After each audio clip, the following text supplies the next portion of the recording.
Good morning. Welcome to another episode of the Electric Bison and another fine Montana day. I'm standing at the north or southeastern corner of Montana's state capitol building. And behind me, in front of this tree right here, is a monument to the Montanans who are missing in action since, including Vietnam, and since. There's the names of 22 individuals. If we were to include the people who are missing in action from World War II, it would be literally hundreds more. And if we listened to the names of the people missing in World War I, it would be many, many hundreds more.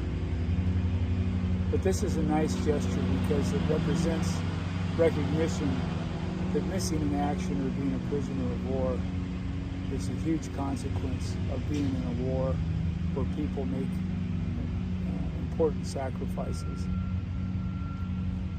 Yesterday I was out at the military museum and I ran across a plaque that had 13 names on it, and it referred to a freedom tree. There was no tree, and I thought, well, this is crazy. There's 13 names here and there's no tree. So my friend Randy and I, we started looking around for a tree, and our questioning led us to this big one that's right here off on the left of the little monument there. That's a freedom tree now, and it's a good, healthy tree. It's going to be here long after us. So that's great. And the POW MIA flag, which has been approved by during the Reagan administration, is here with this. And it's nice to have recognition of people killed, not killed, but missing in action or prisoners of war.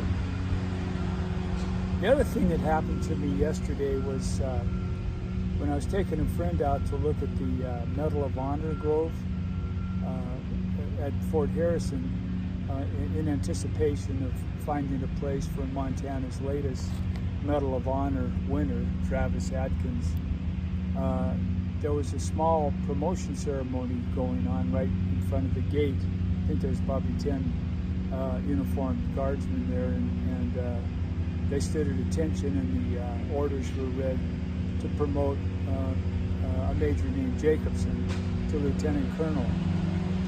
And a big thing, you know. And the thing I noticed is Major Jacobson came on active duty just as I was leaving, you know, back in 2002. And in those years, what seemed very short to me, he's done a lot. He was in Turkmenistan, he was in Afghanistan, he was in Iraq, he was in, and then he had some really important responsibilities here in the States. He'll probably end up going to the Joint Forces headquarters. But it kind of pointed out that the important jobs that people do that are in the Guard are ongoing, even as we have our memories of our own individual experience. And that kind of brings to mind, I told the person that I was with that people in the Guard take their job very seriously. You know, there's a lot of responsibility there, especially if you're deployed. And to have Trump, President Trump, bend the law, the Posse Comitatus Act, through his Secretary of Defense, Hegseth, to allow the use of guard officers and enlisted personnel in law enforcement capacity domestically. It's just flat wrong. It's wrong. And the way he's been able to do that is Hegseth, because his nose has been out of shape because he couldn't kill the people he wanted to kill because of rules of engagement, which you're supposed to follow if you're a decent soldier. He clearly was not a decent soldier. He's applied his own biases to get rid of the Judge Advocate General, all the attorneys at the highest level that advised our armed forces on the proper use of force. And then he's now detailing, I think, 600 or 300 Judge Advocate General personnel to be in the immigration courts instead of hiring judges properly trained. I think that this is not going to end well. It's not going to end well for the Guard, for sure. It's very bad. It's not going to end well for our armed forces. We really have some second-rate people running the country right now. There's nothing else to say about it. Now, I do want to, I've thought a lot about whether to say anything, and I know a lot of other veterans feel this way, feel as I do, because it's such a touchy subject. But of all the people that know how important rules of engagement are and how important the chain of command and proper staffing really is, it should be 3 of Montana's 4 present congressional delegation. Senator Sheehy, who is a Ranger and Navy SEAL, Congressman Zinke, who's a Navy SEAL and always starts every statement with, "When I was commander of SEAL Team 6, at some point you got to stop saying that." And then, what's his name? Downey, who was a helicopter pilot over in Afghanistan, did some good things. But all 3 of them ran saying that they could protect us because they were in the military. Of all the people that know the importance of rules of engagement, those 3 individuals should know. But like with everything else, they're not saying a word. And I'm getting flat tired of it. I'm not going to swear. My wife doesn't like when I swear. I'm just going to say that I'm angry. And I feel like they're letting us down.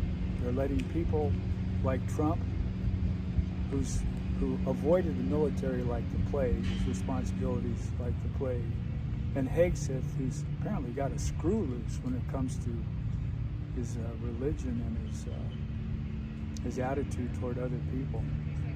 I mean, but he's loyal to Trump. There's the thing. They got to get on these guys.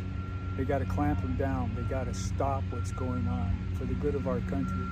And these 3 individuals in Montana's congressional delegation can do the job if they set their mind to it. That's a big if. So today is the 46th year of recognizing prisoners of war and missing in action. And this morning, I think we read at least 50 names of Montanans from small towns that never came home, or when they came home, they were returned later on as ashes. And it's not a small thing. It's very, very important to recognize those people.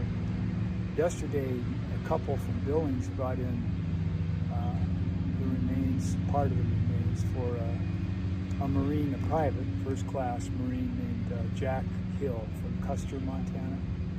And he was killed and was for years one of the 80 missing Marines on Tarawa, one of the first big battles the Marines fought in the Pacific during the Second World War. Over 1,000 other Marines were killed. But he came home after many, many years when they found his remains under a pig pen on Tarawa. And he's just as important as all the others. And I think it's time to tell the people who run for public office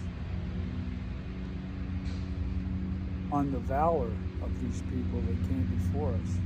It's time to stop. My friend John Shea and Butte, who was with the 7th Infantry over on Okinawa, he used to say there's always those few that like to tell you that they leave the impression that they won a war all by themselves. And I would add that we all have our own wars, our own set of experiences that stay with us for the rest of our life.